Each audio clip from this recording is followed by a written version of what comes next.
महाभारत युद्ध आरंभ होने के ठीक पहले भगवान श्री कृष्ण ने अर्जुन को जो उपदेश दिया वह श्रीमद् भगवद गीता के नाम से प्रसिद्ध है। यह महाभारत के भीष्म पर्व का अंग है। गीता में 18 अध्याय और 700 श्लोक हैं। आज से सन 2023 लगभग 508 वर्ष पूर्व 3,345 ईपू पहले गीता का ज्ञान बोला गया था। गीता की गणना प्रस्थानत्रयी में की जाती है, जिसमें उपनिषद और ब्रह्म सूत्र भी सम्मिलित हैं। अतएव भारतीय परंपरा के अनुसार गीता का स्थान वही है जो उपनिषद और धर्म सूत्रों का है। उपनिषदों को गौ, गाय और गीता को उसका दुग्ध कहा गया है। इसका तात्पर्य यह है कि उपनिषदों की जो अध्यात्म विद्या थी उसको गीता सर्वांश में स्वीकार करती है। उपनिषदों की अनेक विद्याएं गीता में हैं, जैसे संसार के स्वरूप के संबंध में अश्वत्थ विद्या, अनादि अजन्मा ब्रह्म के विषय में अव्यय पुरुष विद्या, परा प्रकृति या जीव के विषय में अक्षर पुरुष विद्या और अपरा प्रकृति या भौतिक जगत के विषय में क्षर पुरुष विद्या। इस प्रकार वेदों के ब्रह्मवाद और उपनिषदों के अध्यात्म, इन दोनों की विशिष्ट सामग्री गीता में सन्निविष्ट है। उसे ही पुष्पिका के शब्दों में ब्रह्म विद्या कहा गया है। महाभारत के युद्ध के समय जब अर्जुन युद्ध करने से मना करते हैं, तब श्री कृष्ण उन्हें उपदेश देते हैं और कर्म व धर्म के सच्चे ज्ञान से अवगत कराते हैं। श्री कृष्ण के इन्हीं उपदेशों को भगवत गीता नामक ग्रंथ में संकलित किया गया है। गीता के 18 अध्यायों में वर्णित विषयों की भी क्रम प्राप्त संगति है। द्वितीय अध्याय दूसरे अध्याय का नाम सांख्य योग है। इसमें जीवन की दो प्राचीन सम्मानित परंपराओं का तर्कों द्वारा वर्णन आया है। अर्जुन को उस कृपण स्थिति में रोते देखकर कृष्ण ने उनका ध्यान दिलाया है कि इस प्रकार का क्लैव्य और हृदय की क्षुद्र दुर्बलता अर्जुन जैसे वीर के लिए उचित नहीं। कृष्ण ने अर्जुन की अब तक दी हुई सब युक्तियों को प्रज्ञावाद का झूठा रूप कहा। उनकी युक्ति यह है कि प्रज्ञा दर्शन काल, कर्म और स्वभाव से होने वाले संसार की सब घटनाओं और स्थितियों को अनिवार्य रूप से स्वीकार करता है। जीना और मरना, जन्म लेना और बढ़ना, विषयों का आना और जाना, सुख और दुख का अनुभव, ये तो संसार में होते ही हैं। इसी को प्राचीन आचार्य पर्यायवाद का नाम भी देते थे। काल की चक्रगति इन सब स्थितियों को लाती है और ले जाती है। जीवन के इस स्वभाव को जान लेने पर फिर शोक नहीं होता।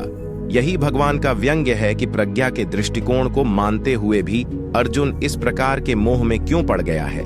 ऊपर के दृष्टिकोण का एक आवश्यक अंग जीवन की नित्यता और शरीर की अनित्यता था। नित्य जीव के लिए शोक करना उतना ही व्यर्थ है जितना अनित्य शरीर को बचाने की चिंता।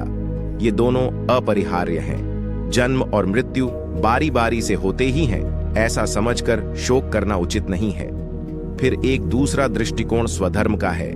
जन्म से ही प्रकृति ने सबके लिए एक धर्म नियत कर दिया है। उसमें जीवन का मार्ग, इच्छाओं की परिधि, कर्म की शक्ति, सभी कुछ आ जाता है।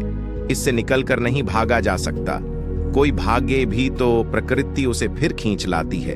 इस प्रकार काल का परिवर्तन या परिमाण, जीव की नित्यता और अपना स्वधर्म या स्वभाव, जिन युक्तियों से भगवान ने अर्जुन को समझाया है, उसे उन्होंने सांख्य की बुद्धि कहा है। इससे आगे अर्जुन के प्रश्न न करने पर भी उन्होंने योग मार्ग की बुद्धि का भी वर्णन किया।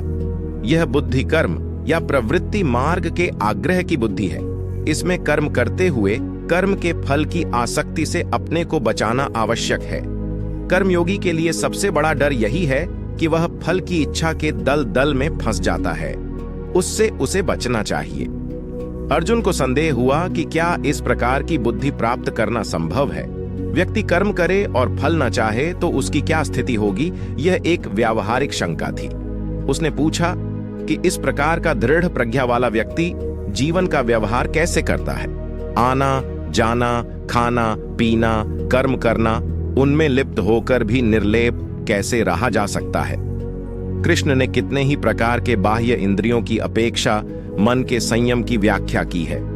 काम, क्रोध, भय, राग, द्वेष के द्वारा मन का सौम्य भाव बिगड़ जाता है और इंद्रियां वश में नहीं रहती। इंद्रिय जय ही सबसे बड़ी आत्मजय है। बाहर से कोई विषयों को छोड़ भी दे तो भी भीतर का मन नहीं मानता। विषयों का स्वाद जब मन से जाता है तभी मन प्रफुल्लित, शांत और सुखी होता है। समुद्र में नदियां आकर मिलती हैं, पर वह अपनी मर्यादा नहीं छोड़ता। ऐसे ही संसार में रहते हुए उसके व्यवहारों को स्वीकारते हुए अनेक कामनाओं का प्रवेश मन में होता रहता है, किंतु उनसे जिसका मन अपनी मर्यादा नहीं खोता उसे ही शांति मिलती है। इसे प्राचीन अध्यात्म परिभाषा में गीता में ब्राह्मी स्थिति कहा है।